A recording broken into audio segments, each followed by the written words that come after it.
100%, mate. Perfect.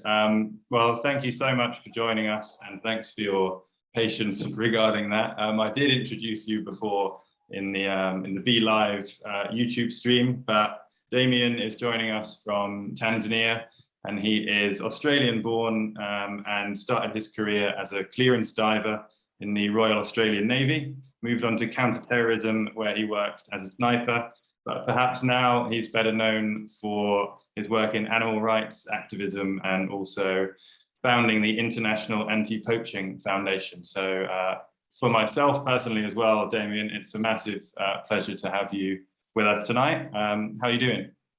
Awesome, James. Thanks very much for having us, and yeah, to the festival for hosting our film. A big thank you to National Geographic and to Avatar Alliance Foundation for helping bring it all together. And yeah, again, thanks for the showcase. Yeah, well, it's an incredible film, and we're hoping we'll be able to show it in London in our actual event, our physical event in 2021. But having founded the International Anti-Poaching Foundation in 2009 and the Akashinga unit in 2017, can you tell us a little bit about what the evolution was like towards the all-female anti-poaching unit, and what the main impetus was behind that? Yeah, fair question, and thanks for it. I entered conservation after a military career and came into the industry at a time where it was becoming increasingly militarized. I suppose that was for a couple of reasons. One was out of desperation. More and more animals being killed, in particular elephants and rhinos, elephants for their tusks, rhinos for their horns, being targeted in a more aggressive and militarized fashion. And at the beginning, in 2009, was what we termed the rhino wars. So this escalation of rhino poaching was happening, and you're seeing armed units crossing international borders using heavy caliber rifles and automatic weapons. Some cases traveling hundreds of kilometers on foot, going in and conducting these cross-border raids, coming out with something you can hold in one hand that's worth more than gold, killing an animal the size of a truck for something this big. And I mean, for us, the answer was simple. Not to say that we had a lot of solutions up our sleeve, but it was to basically go and be that last line of defense for nature. And in that regard, we set up the International Anti-Poaching Foundation, designed to be that last line of defense. And it was a fairly aggressive approach to conservation. And we scaled up as an organization very quickly, got some very good runs on the board, started getting more notoriety as an organization that could go out and get big jobs done with minimal resources in some of the most hard-hit areas on the continent. There came a point where you start to realize, whilst we might be winning the battles, we're going to lose the war. And in a continent that the UN Population Division says is going to have 2 billion people by 2040, you come to realize that it's going to be people that decide the future of conservation on this continent, not bigger fences and more guns. And we were looking at alternate models to try and do things differently. And I mean, I spent a lot of my time lecturing pre-COVID. I would spend up to three months a year in the States, some time in Europe, some time in Australia. And I would get up there and just be honest. I would say, don't think of us as the solution. Think of us as like a paramedic for conservation. We're trying to get this thing to the operating table so someone can save it. We're trying to buy time to stop the hemorrhaging. And we were essentially looking for someone else to come up with a better solution. And I would lay awake at night trying to think of what that better solution was. Also at a time, and just to give some context, I come from a background in military where women were not only not welcome, but these are all male units in a certain respect. Probably the ultimate boys' club, special operations. I mean, you can buy your way into gentlemen's clubs and men's only clubs in London and New York and those sort of places where women are not welcome, but special operations, you earn that position, and we fought hard to keep them to be male only. And looking back on that now, that was an ego-based mindset. And so I come from a career built across 3 continents in training men, breaking them down and then building them back up in preparation for frontline deployment. And women are never featured in that equation. This is at a time where we're seeing the empowerment of women as the single greatest force for positive change in the world today, whilst at the same time a conservation industry where women were outnumbered on the front lines at a ratio of around 70 to 100 to 1, between 70 and 100 to 1 then. And seeing other industries get ahead by getting more women into key positions, management, CEOs, board members, and looking at our industry internally. And I will say, coming from an outsider's perspective, because I didn't grow up in conservation and I definitely didn't grow up in Africa. And so being able to have a look at that, how we were doing things from perhaps a different angle, it made me realize that if we were doing things right, the situation would be much better. And so I won't say that we sat down and mapped out this women's only model of conservation that's now become known as Akashinga, which translates in Shona into the brave ones. It was, I would say, a last ditch attempt at just trying to do something different. And since halfway through the first a day of trialing this program, we've done nothing but look forward and seen only positive results. And a lot of these women were from victims of domestic abuse or domestic violence, and it must have been incredible to see the kind of transformation that they went through in eventually becoming full-fledged Akashinga Rangers. Yeah, I mean, we've all had our own journeys. We're all a product of our past, and I've seen my fair share of shit in some pretty nasty places. And I will say, sitting there through the initial interviews of 87 women who trialed out for the program, sitting through those interviews with the sabok or the village head, the traditional leader sitting behind them, verifying the stories that we were listening to, was probably some of the most heart-wrenching and emotional stuff that I've had to sit through.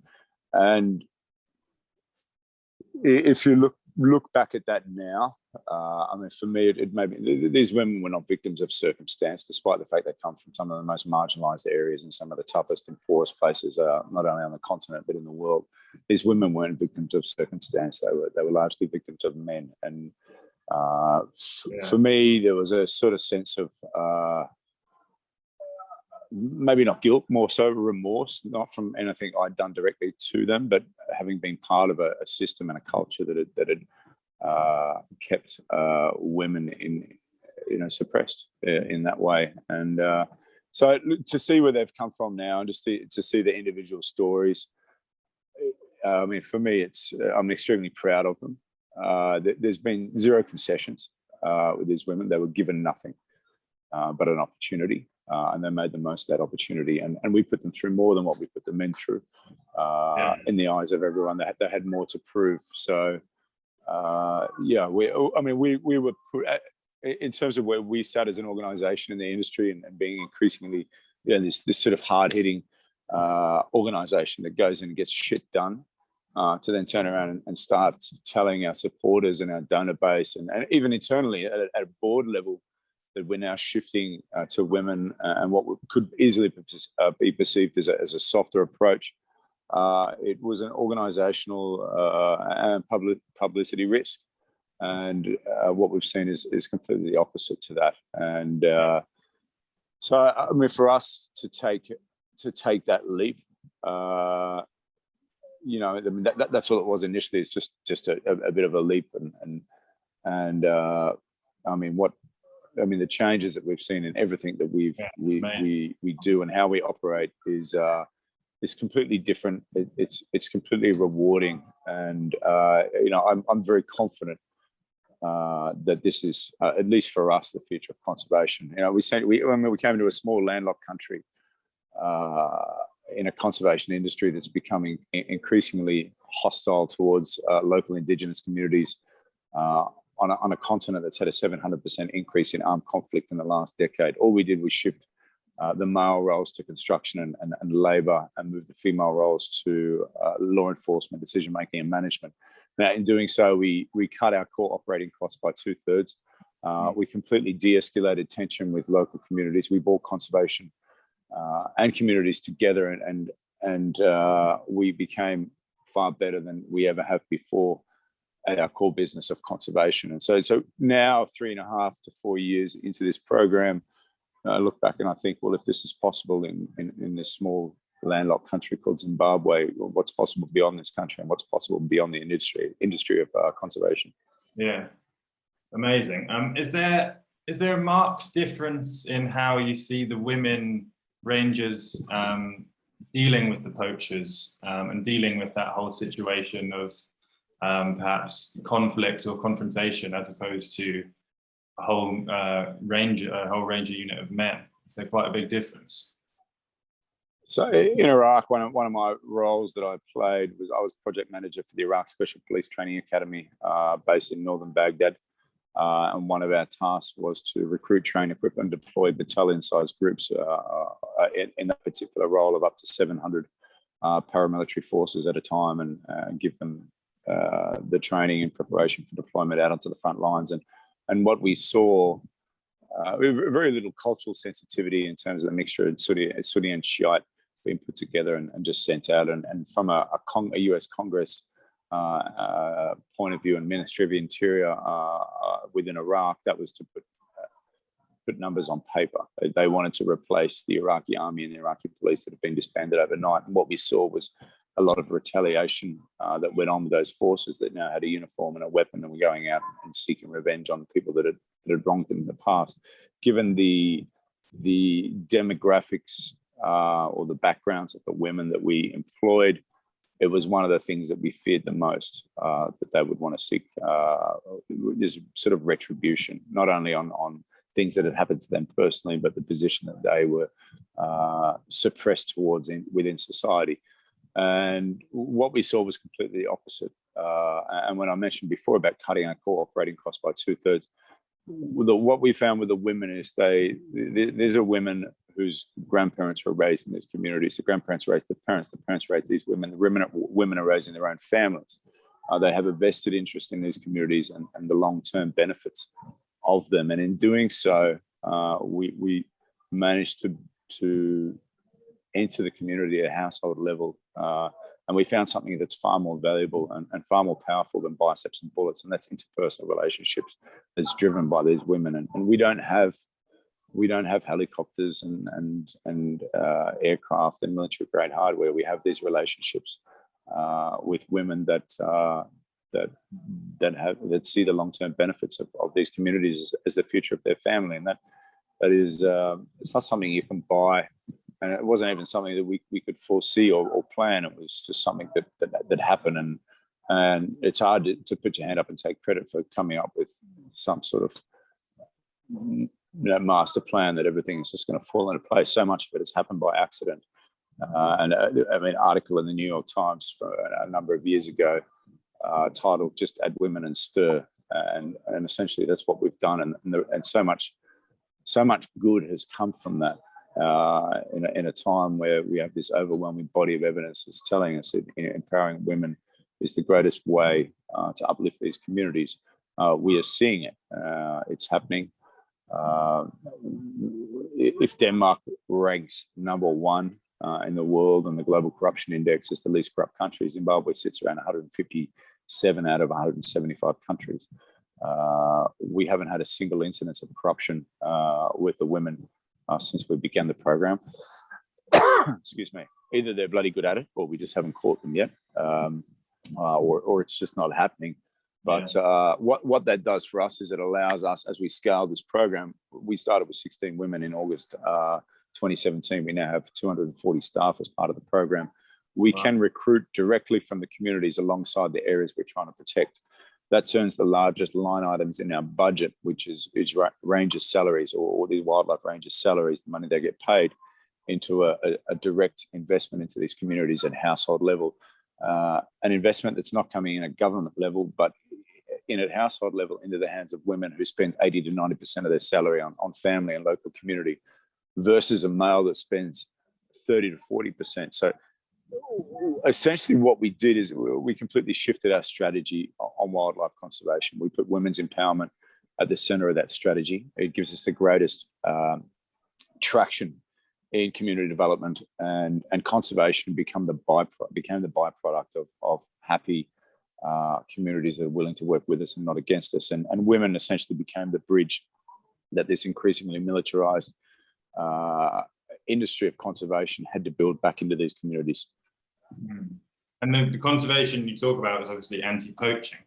What's the current poaching, what's the poaching situation like at the minute? Where's this demand coming from? I mean, it's my impression that most of it's comes from the Far East, but to what extent are there people out there just doing this for survival in terms of, in comparison to huge organized crime and things like that? So there's two types of poaching that we will see. One is subsistence, and that's putting food on the table, poaching to survive, and then that scales into commercial poaching, and that can vary from bushmeat poaching, people going out and killing mostly plains game, so your eland, kudu, impala, buffalo, killing that on an industrial scale to sell into local markets for commercial profit. Then the others being mostly what we see and deal with being elephant and rhino. And I will say the least favorite part of what we do is arresting someone. But at a certain point, as we approach 7 billion people on the planet, in a time where civilization has been brought to its knees by a small scaly anteater called a pangolin, and animals getting into these wet markets, at a certain point, you've got to push emotion aside and look at the practical component of what rangers do and what conservation is about. And that is drawing a line in the sand and saying, if we don't hold on to what we have left, then we are the endangered species, and that being human beings. And I think there's never been a stronger lesson in my lifetime or in recent history than what we're all experiencing now. And as we talk a lot about vaccines, we talk about millions of people dying, billions of people in lockdown, international economic deficits running into the trillions of dollars. If we just invested a little bit of that into protecting nature in the first place, we wouldn't even be having this conversation. So the importance of the job of what a ranger does, I mean, for me, it's the most important job in the world. We don't know what pandemics rangers may have stopped in the past by protecting nature. We don't know what they're going to stop in the future. But what we do know is that if we don't hold on to what we have left, there will be nothing left. Has there been a change at all in the amount of poaching in the pandemic? Because I guess if there's less money coming into the country, less tourism, the economy's shut down, people might be more inclined to poach. A very good question. And given that so much of conservation is funded not through government subsidies, but often through philanthropy, and even from a philanthropic standpoint, so little money comes into conservation when you compare it to something like, for example, religion, which takes up more than 30% of philanthropic giving that goes out, closely followed by education and health. These are all humanitarian or human-related benefits. So little goes into conservation. We were expecting a huge decrease in funding, and we have seen that. But two, a massive decrease in tourism. And today I read a stat that there's been a 95% reduction in tourism in Zimbabwe. Now, a lot of that funding goes towards putting rangers in the field and protecting the very assets. If you can refer to wildlife as an asset, as opposed to a natural wonder, protecting these animals that people come out to see. So we have seen a slight increase in bushmeat poaching, so people poaching from a subsistence level. What we have seen is more of a plateau in terms of elephant and rhino poaching, and in some cases a drop. But we're seeing, and that's because of essentially a breakdown in the transit networks that would otherwise traffic these body parts around the world. But what we are seeing is an increase in ivory that's coming out of stockpiles. So from animals that have been historically killed, the ivory's been hidden away, and now people are pulling that out, trying to use it to generate an income. So what we can't do is take our foot off the accelerator. And I will say, as someone who's been involved with conservation for just over a decade, 12 years, and being involved with people that have been doing this for in some 30, 40, 50 years in some cases. Jane Goodall, our patron and a personal mentor of mine, head of our advisory board. You look at someone like Jane and that's what inspires me. It's the knowledge that we will never win this war, but we can't ever stop fighting it. And the day we stop fighting it is the day we lose. And for someone to keep going their whole life, knowing that the battle is, the war is never going to be over, that for me is inspiring. And as long as there is a value on these animals, be it from a subsistence or from a commercial standpoint, people like me are always going to be involved with conservation. And it's not a hobby, it's not a pastime, it's not a phase, it's not a career as part of a lifetime of chapters. It is a lifetime dedication. It's a passion, it's a purpose. And I think all of us in all our daily life and what we do, we need to start thinking more about how we can play a greater role in protecting nature. We're not the main act. We're not the main act, and we may think we are because we wear fancy suits and we have computers and drive around in our cars and live in fancy buildings and that. But we're part of a much bigger system on a planet that's been spinning for over 5 billion years in the middle of space, and a planet that survived far worse than human beings. And the quicker we realize we're not the main act, and we have to fit in with part of a much bigger and intricate and interwoven system, the quicker we're going to be on the right track. And our future as a civilization is dependent on our willingness to preserve biodiversity. And at the moment, I don't think we as a species have been pushed far enough into a corner to start taking the action required to do what is needed to have a future, to be honest. I do think we are a species. I do think we're a species that can respond in such amazing and phenomenal and inspiring ways when we're directly affected and when we see an immediate need to do something.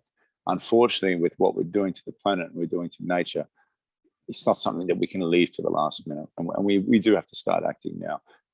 We hear more and more about it in the news every day, whether it's directly related through climate change or indirectly related through the pandemics and COVID. It is becoming more and more front and center in our daily lives. And my hope as someone with 2 young children is that it'll be something that it's not an option for us going forward. It's something that everyone becomes involved with. Yeah, well, I've heard you say before, and I've heard when I was in Zimbabwe myself, I heard a lot of other rangers saying this, that your dream is to be out of a job, not with a job, because these animals no longer need any protection anymore. How do you see? Yeah. How do you see the main goal of this kind of stopping demand? Is that going to be the main way of stopping this poaching?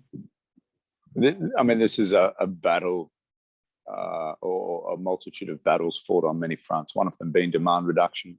So working, as you mentioned previously, in the Far East. And there's organizations that specialize in advertising, marketing, and demand reduction there, as much as we specialize in the delivery of ground level based solutions. Transnational crime, the transporting of these body parts internationally, working at a policy level and regulations, tougher penalties with governments, and then on the ground solutions. And that is where our dance space is, so to speak. We have dabbled in various parts of those different angles of the challenge that we face. And I figured out a number of years ago, it's better to be really good at a couple of things than it is to be mediocre at a handful, and let the organizations that specialize in that demand reduction side do that and let us manage things on the ground. And in that respect, the two models that we have and that we operate on, one being Lead Ranger, the training and capacity building of Indigenous leaders from existing and well-established organizations across the continent to make learning an ongoing function within their workplace. That combined with our land management system, with the Akashinga conservation model, taking on increasing amounts of acreage across the continent, and protecting those in consultation and collaboration with local Indigenous communities. If those are the only two things I did for the rest of my life, then I would be proud of what we've done, and know that it is the best and absolute most impactful use of our time as an organisation. Yeah. Is most of this land privately owned, or how much of the government is involved in it? So we focus on, and it doesn't sound good. We focus on the lost causes, areas that would otherwise be lost to human settlement or agriculture. These are areas that are held under communal land trust, so they're owned by local Indigenous communities in conjunction with local rural district councils or local government. And the historical economic model used to generate an income in these areas has been trophy hunting. And whether we like trophy hunting or not, as an industry, it's dying. It's dying because of reduced wildlife populations, shifting regulation around who can hunt and where they can hunt and what trophies they can take back home to their countries of origin. And then just a generation raised on social media that doesn't necessarily want to fly across the world to shoot an animal anymore and come home and hang it above the fireplace. And all of that combined means a reduced customer base and a reduced income for areas that have relied on this as a way to fund or motivate conservation with these communities. As an organisation, well, I mean, we are completely non-consumptive, meaning that we don't partake in any hunting or promote it. But we did recognise, acknowledge and respect that hunting outfits had managed some of these essentially huge tracts of land in some cases for decades or generations. And so we wanted to look at hunting not as an argument to be had, but as an equation to be solved. And so we sat around the table with hunters and said, listen, your industry is dying. How can we work together to try and come up with better solutions to manage these areas? And the pilot area that we took over in Fundundu, again in partnership with the local community, we can demonstrate on paper that we're putting the same amount into the community and household level every 34 days as what trophy hunting was able to do per annum. So we have a viable economic alternative to trophy hunting, which for us is only working with women at the center of that strategy. And again, that becomes possible through the employment of women who spend the majority of their funding in the local community, up to 3 times more than what men do. And basically we get to spend the same dollar 3 times, and first on women's empowerment, second on community development, and third on conservation as it was initially intended.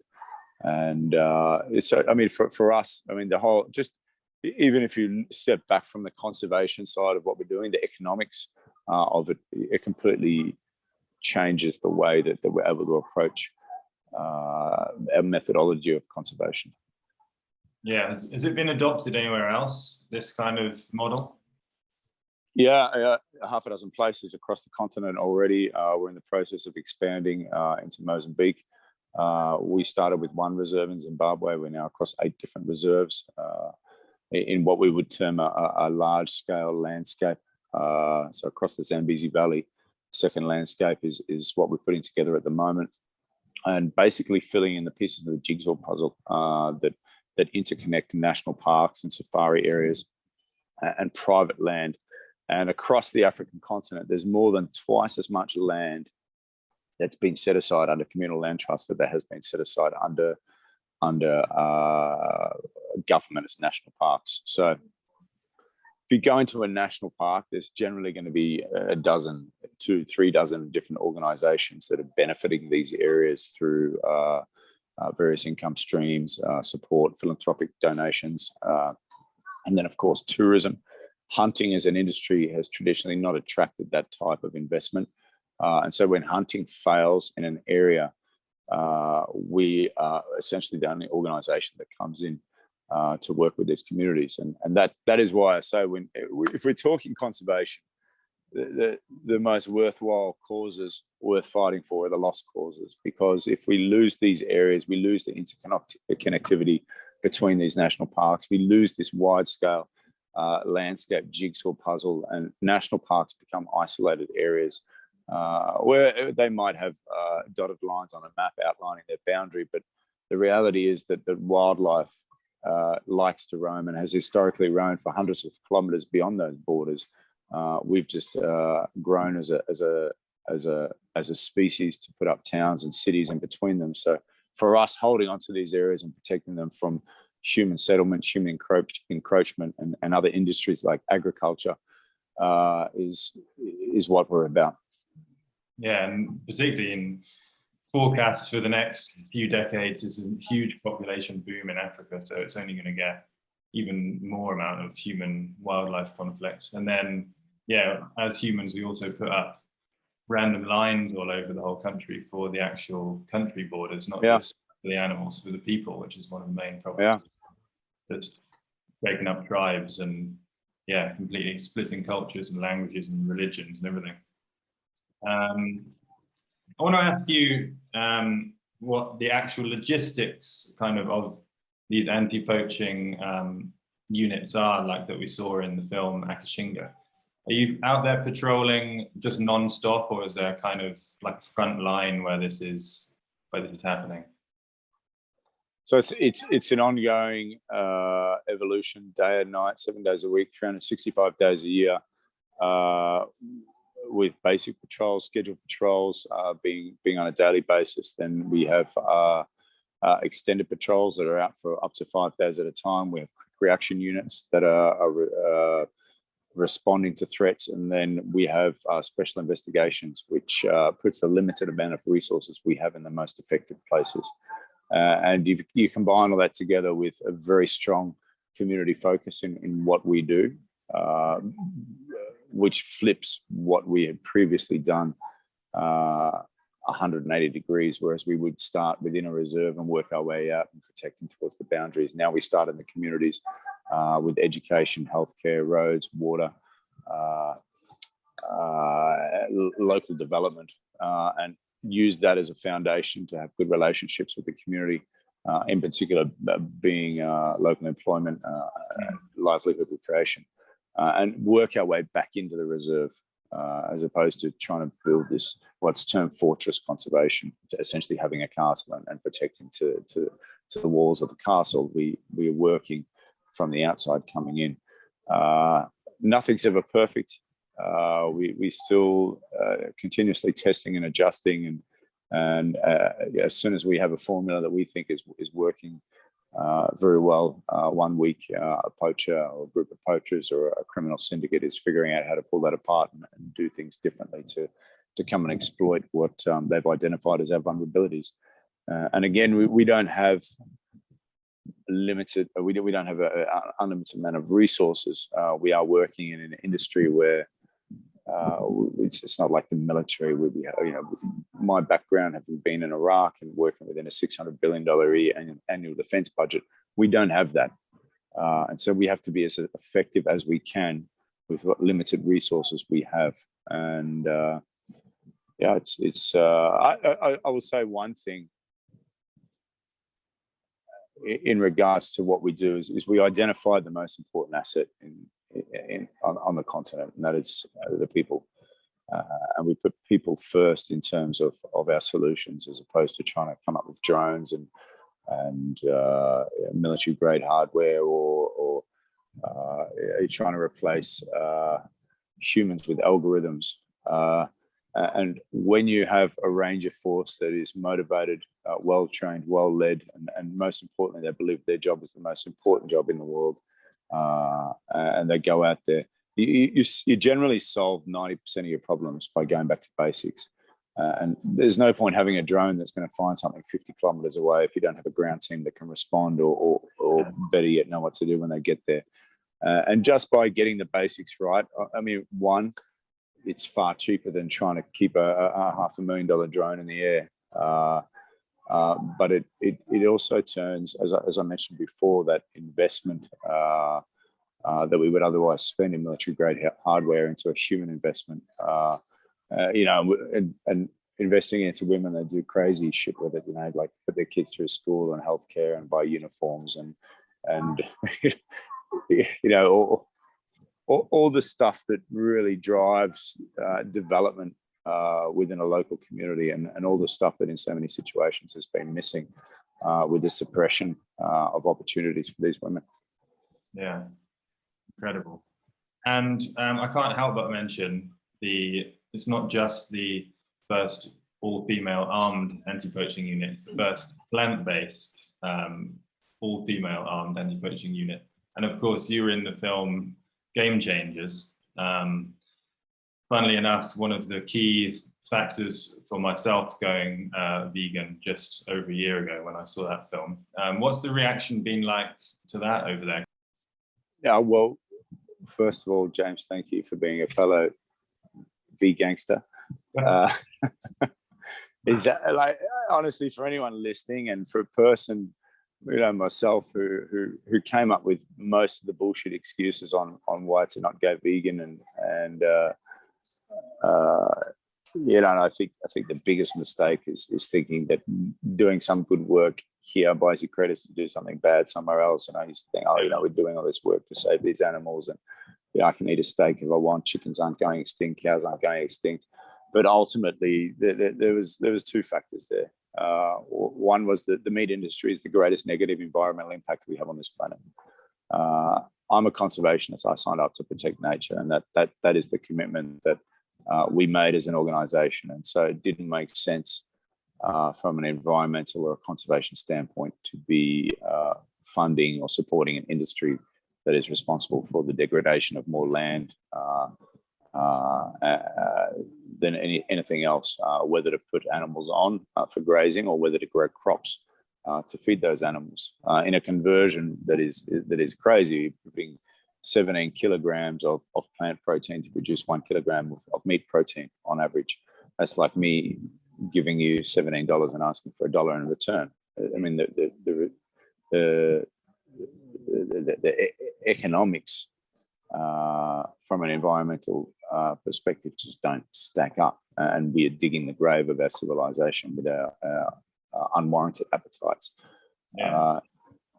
The CO2 emissions that we're looking at from just the beef industry alone, collectively the meat industry has the same CO2 emission as the entire global transport industry. And again, this is not something that's needed. The money that goes into healthcare to deal with illnesses and diseases that we fuel ourselves through the diets that we choose, cancer, heart disease, stroke, blood pressure issues, diabetes, bad diets, and we spend trillions of dollars a year globally trying to fight these things and deal with these things. I mean, we're talking tens of thousands of different cancer organizations just in Australia alone. So much of that disease is preventable just through self-discipline and choosing a healthier lifestyle. I didn't get into this for the health side of things. I got into it from an ethical side. As conservationists, we want to protect nature. Nature not only has trees and the wide open wilderness spaces that we try to protect, but the animals that make those areas up. And when you're talking about an industry that's responsible for the death of over 100 billion animals a year across the planet, we are going to be part of a piece of time in the future that looks back on what we've done historically, and we're going to be ashamed of ourselves and wonder why we didn't do something different and do it sooner. Yeah. And so you put those two things together, and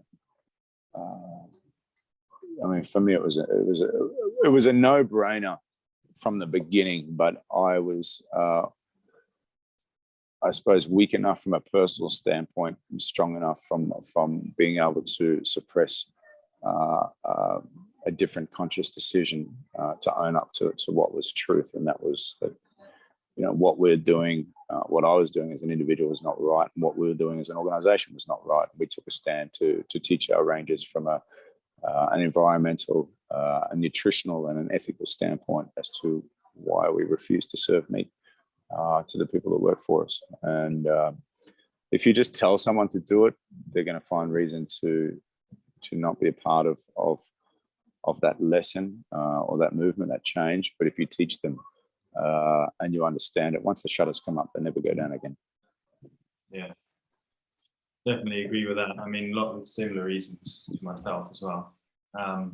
What's your plan? What's the plan going forward for yourself and for Akashinga?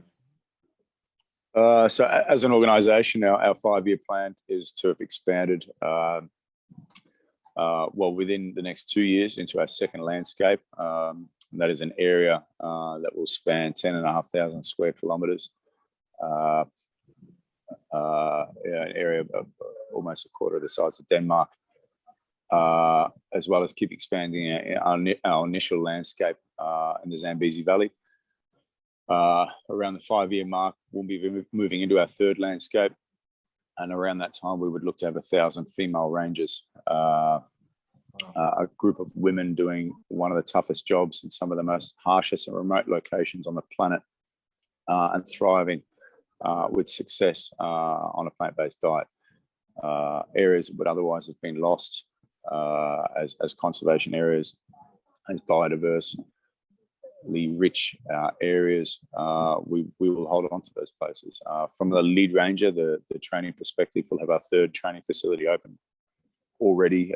In the past 2 years, we've trained 44 instructors that oversee a ranger force of 1,100 rangers that help protect 14 million acres of African wilderness each year. And we'll just continue expanding those two programs across the continent. Yeah, I mean, we can't be the answer everywhere. We can only operate within the budgets and the projected budgets that we plan to raise, and play our part. Advocacy is also a huge part. Proud to be a part of the National Geographic live speaking circuit. Obviously, haven't been able to do too much of that lately, being unable to travel to the United States, but just keep growing these two programs. Akashinga and Lead Ranger, and growing as an organization, growing our workers and our staff as individuals. Education is a strong part of what we do. Building the future leaders of Zimbabwe and the countries we expand into. Yeah, amazing. Well, it's incredible stuff. Very inspiring. And yeah, I mean, the impact Akashinga has had, I mean, the film has had alone, for everyone that I've shared it with, has been great. And yeah, hopefully we can continue with that going forwards. Awesome, James. Thank you very much, mate. And yeah, big thanks again to the festival, and again to Nat Geo and Avatar, the team there with James Cameron. And yeah, if anyone wants to know any more about the organisation, I'm sure there'll be links on your website and at the end of the film. But International Anti-Poaching Foundation. .org, IAPF.org, and yeah, grateful that people can jump on and learn more about what we do. Yeah, we'll share it definitely, and we'll share the film on YouTube anyway, and we'll post this up on YouTube as well. But yeah, thanks so much for joining us, Damien. Hope you have a good night and good luck with everything in the future. Thanks very much, eh? Cheers, mate. Cheers, eh? Ciao.